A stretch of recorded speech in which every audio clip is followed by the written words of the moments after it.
IPOs make investors millions of dollars every single day, and chances are you don't even know how they work. An IPO or initial public offering is when a company sells shares to the public for the first time. It's how a private company becomes public. Okay, but why would a company even want to do that? Mainly to raise money by selling shares. They get capital to grow, pay off debt, or fund new projects.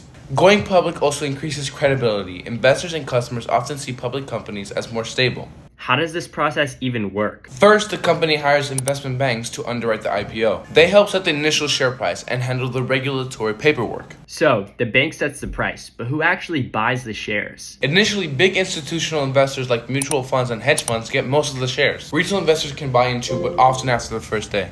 And then the stock starts trading publicly?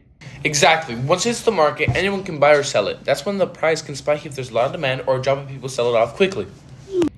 Can you give me a recent example? Take Figma's IPO in July. There was massive hype and it was heavily oversubscribed, meaning more people wanted shares than were available. The stock then jumped dramatically on its first few days. And when there are huge price jumps, some people blame the investment banks, thinking they set the IPO price too low. Are there any downsides? Why wouldn't a company go public? Being public means more scrutiny, quarterly earnings pressure, and loss of control. Some founders prefer staying private to focus on long-term goals without worrying about stock prices. And these days, there is just so much capital in the private markets. So some companies can choose to stay private and still receive all the capital they need. So, going public can supercharge growth, but it comes with a couple of trade-offs.